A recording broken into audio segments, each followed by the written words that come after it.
Salam Indonesia, salam Nusantara dari Sabang sampai Merauke, dari Bangat sampai Pulau Rote. Mantala iman kita, mantala kasih kita, mantala pengharapan kita. Tentunya dalam Yesus Kristus menjadi Tuhan dan Juru Selamat kita dan Juru Selamat dunia. Jangan katakan bahwa Yesus bukan Tuhan, jangan katakan pula bahwa Yesus bukan Juru Selamat. Dia adalah Tuhan, Dia adalah Juru Selamat. Kalau engkau percaya, engkau diselamatkan. Engkau tidak percaya, engkau akan dihukum. Puji Tuhan.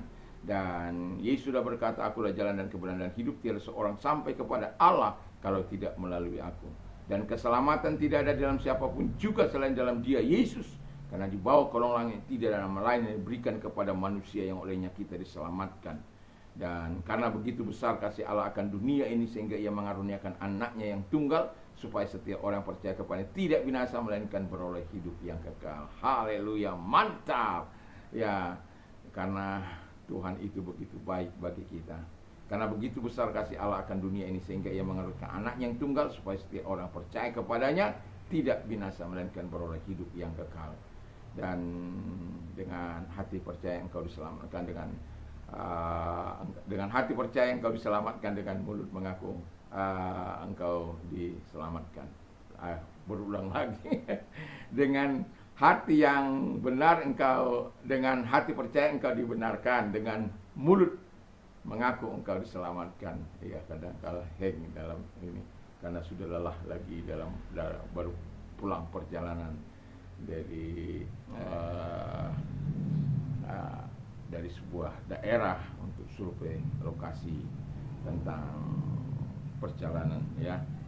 Dan puji nama Tuhan, dan kiranya Tuhan senantiasa menolong kita untuk menerima yang terbaik dan memilih yang terbaik. Dan bagi orang yang belum percaya kepada Yesus, Tuhan Roh Kudus membantu mereka untuk memilih yang terbaik. Dan doa dan harapan saya kepada mereka yang percaya, terus dikuatkan oleh Tuhan.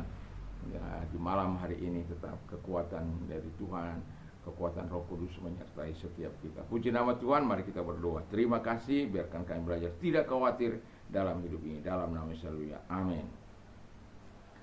Saya akan membacakan Matius 6 ayat 33 dan 34. Tetapi carilah dahulu kerajaan Allah dan kebenarannya, maka semuanya itu akan ditambahkan kepadamu. Sebab itu janganlah kamu khawatir akan hari besok, karena hari esok mempunyai kekhawatirannya sendiri, mempunyai kesusahannya sendiri. Kesusahan sehari cukuplah untuk satu hari. Puji nama Tuhan. Tema kita dari firman Allah ini, jangan kamu khawatir, atau jangan kamu khawatir, dalam Matius 6 ayat 34 ini, atau ayat 33 sampai 34. Karena kekhawatiran membuat kita tidak bisa menikmati hidup ini dengan baik. Bayangkan kekhawatiranmu membuat engkau was-was, cemas, takut, tidak tenang, makan tidak enak, tidur tidak nyenyak.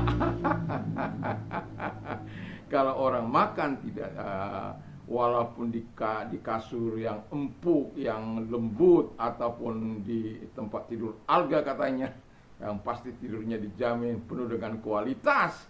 Tetapi kalau hatinya penuh dengan kekhawatiran, dia tidurnya tidak nyenyak, makannya tidak enak. Dan itu akan membawa dampak negatif kepada tubuhnya. Dan itu sebabnya Alkitab mengatakan jangan kamu khawatir. Dan juga Alkitab mengatakan kalau kita khawatir membuat kita tidak tenang dan tidak bahagia dalam hidup ini. Bayangkan apa yang belum terjadi, kita mau pikirkan dan kita bayangkan itu terjadi dalam hidup kita. Padahal mungkin seminggu, 2 minggu, atau apalah namanya itu. Membuat kekhawatiran yang berkecamuk dalam kehidupan kita. Jangan khawatir, kata firman Allah.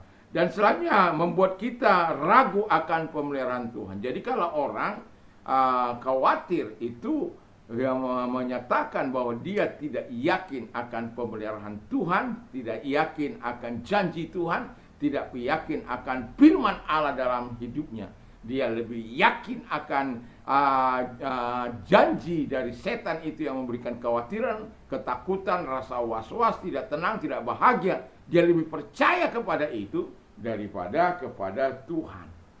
Dan itu sebabnya Alkitab mengatakan jangan kamu khawatir. Karena Tuhan Tuhan yang kita sembah, Tuhan yang kita puja, Tuhan yang kita agungkan, mempunyai rancangan. Yang pertama, mempunyai rancangan damai sejahtera.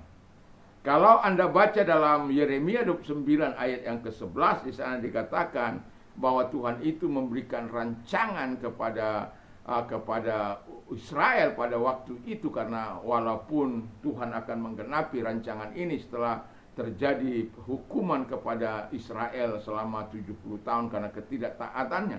Tapi sebenarnya Tuhan tidak pernah mau merancangkan kecelakaan kepada mereka atau kehancuran dalam hidup mereka.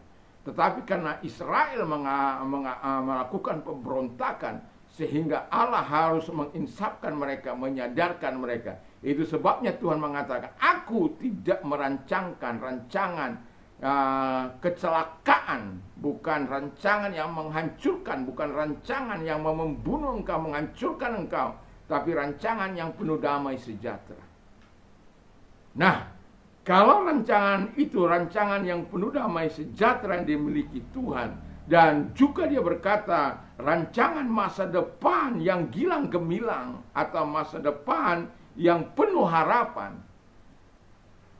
ya janganlah khawatir. Sebab Allah merancangkan hal-hal yang baik, hal-hal yang positif, hal-hal yang indah kalau kita percaya pada firman Allah. Allah tidak pernah merancangkan hal yang tidak baik. Allah tidak pernah merencanakan hal yang jahat. Allah ketika ingin menghukum kita, pasti ada peringatan-peringatan yang akan Tuhan lakukan. Dan sebenarnya Tuhan itu sangat sayang kepada umatnya, sangat cinta kepada umatnya. Tapi umatnya kadangkala karena kegigiran, karena kekerasan hati mereka, karena hal-hal yang di luar kehendak Allah mereka lakukan, sehingga Tuhan menghukum mereka. Tapi ingat, dalam hidup ini Alkitab katakan, kalau engkau hidup benar, berkenan di hadap Allah, mengasihi Allah, mengenal Allah, ingatlah rancangan Tuhan bagimu.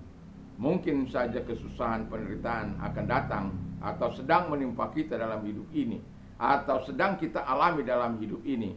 Tapi janganlah khawatir berkelebihan. Serahkan semua kepada Tuhan. Seperti tadi pagi saya katakan, serahkanlah khawatirmu kepada Tuhan, sebab Ia melihara kamu.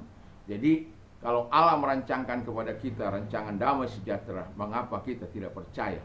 Lalu yang kedua kata firman Allah ialah, karena Allah yang karena Tuhan mempunyai supply yang berlimpah-limpah. My God shall supply all your need according to His riches in glory by Christ Jesus. Allahku akan mencukupi segala kebutuhanmu menurut kekayaan dan kemuliaan dalam Kristus Yesus.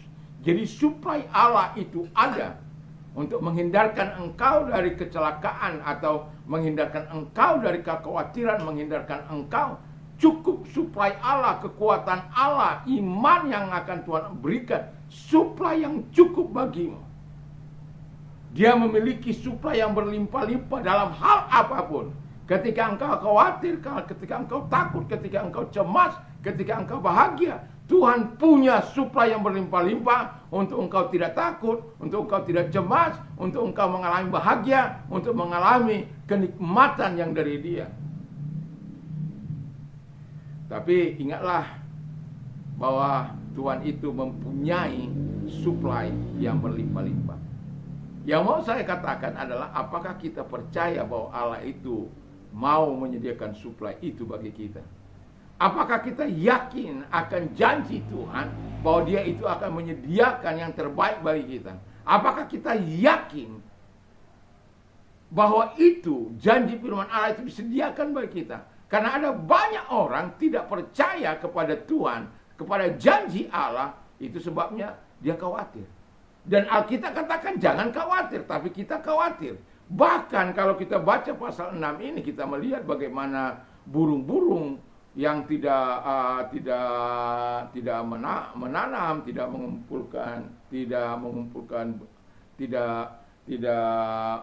menabur, tidak mengumpulkan harta bagi mereka, tapi namun Bapamu yang di surga melihara. Bunga bakung yang tidak bekerja dan tidak memintal, tapi begitu indah. Karena apa? Tuhan yang memelihara mereka. Nah, kalau saja yang tidak ada gunanya untuk kerajaan Allah, dia perhatikan begitu lupa. Apalagi Itu sebabnya Tuhan katakan, bukankah engkau jauh lebih berharga dari burung pipit itu? Jadi jangan khawatir, Tuhan punya suplai yang berlimpah-limpah bagimu. Yang ketiga kata firman Allah adalah kuasa yang luar biasa. Tuhan mempunyai kuasa yang luar biasa. Jadi ketika engkau khawatir, Dia punya kuasa untuk melepaskan engkau dari kekhawatiranmu. Tuhan punya kuasa melepaskan engkau dari segala ketakutanmu. Dia punya kuasa bagimu untuk engkau hidup dalam ketenangan, hidup dalam kedamaian, hidup dalam sejahtera, hidup dalam keyakinan yang teguh kepada Allah. Asal saja saya mau katakan, kita katakan jangan khawatir, sadari Allahmu yang sangat dahsyat, sadari Allahmu yang luar biasa, sadari Allahmu yang perkasa yang menciptakan langit dan bumi. Itulah Allah yang memelihara engkau. Nah, kalau itu Allah yang menciptakan langit dan bumi, yang memelihara engkau, yang menciptakan engkau, mengapa engkau harus khawatir? Percayalah apa yang dikatakannya, percayalah akan kuasanya, percayalah akan suplainya, percayalah akan rancangan yang diberikan kepadamu, rancangan yang penuh harapan, rancangan yang mendatangkan kebaikan, kenikmatan, supaya apa? Engkau bisa menikmati segala kemurahan dan kebaikan Allah, anugerah Allah yang berlimpah-limpah sepanjang umur hidupmu. Jangan kau khawatir. Kalau engkau khawatir, tadi pagi saya berkata bahwa pemeliharaan Allah itu nyata, bahwa engkau dapat melepaskan diri dari hidup dalam kekhawatiran itu. Itulah sebabnya Tuhan berkata kepada kita, jangan khawatir, karena Tuhan punya segala-galanya untuk melepaskan engkau dari kekhawatiran, dan jaminan Allah itu ya dan amin. Percaya engkau rancangan Tuhan, rancangan damai sejahtera dalam hidupmu yang memberikan engkau masa depan yang kilat. Percayakah engkau suplai Allah berlimpah-limpah bagimu? Percayakah engkau kuasa Allah yang luar biasa yang mampu melepaskan engkau dan memberikan engkau yang terbaik untuk kehidupan di dalam kerajaan masa kini maupun masa yang akan datang. Tuhan Yesus memberkati, semoga kita adalah orang-orang yang percaya. Itulah sebabnya Tuhan katakan jangan khawatir. Mari kita tunduk kepala dan kita berdoa. Terima kasih, kami percaya akan pemeliharaan-Mu dalam hidup ini. Kami tidak khawatir, kami mau serahkan kepada Tuhan semuanya, karena kami tahu rancangan damai sejahtera Tuhan, rancangan yang begitu luar biasa, yang mendatangkan kepada kami suplai yang berlimpah-limpah dan kuasa yang luar biasa dari Tuhan. Terima kasih Bapa, dalam nama Tuhan Yesus. Kalau mereka engkau yang sedang sakit, dalam nama Yesus kau perintahkan segala sakit penyakit yang engkau derita, dalam nama Yesus keluar, dan oleh kuasa-Mu dan oleh biru-biru daripada Tuhan Yesus engkau sembuh. Dan ingat, Dia tidak mengenal jarak, ruang maupun waktu. Dia mampu mendatangi engkau dan menjamah engkau dan menyembuhkan, menumpangkan tangan atas dan menyembuhkan engkau. Terima kasih bagi engkau yang sedang mengalami pergumulan. Angkat kedua belah tanganmu, kita berdoa kepada Tuhan. Lihat tangan-tangan yang diangkat kepadamu. Engkau berkata, marilah kepadaku, hai kamu yang letih lesu dan berat, aku akan memberikan kelegaan bagi kami. Percaya, engkau memberikan kelegaan kepada mereka di dalam nama Yesus. Karena engkau adalah Allah yang berjanji, Allah yang menepati, dan kami percaya akan pertolongan, kami percaya akan kebaikan-Mu. Di dalam nama Yesus, biarlah kami menikmati segala kebaikan dan pertolongan Tuhan di dalam hidup ini. Dalam nama Yesus kami bersyukur dan berdoa. Haleluya. Dan biar malam ini kami boleh tidur dengan nyenyak dengan pertolongan Tuhan. Dalam nama Yesus kami bersyukur dan berdoa. Haleluya. Amin. Tuhan Yesus memberkati kita, dan semoga malam ini kita diberkati oleh Tuhan. Mantap, mantap, mantap.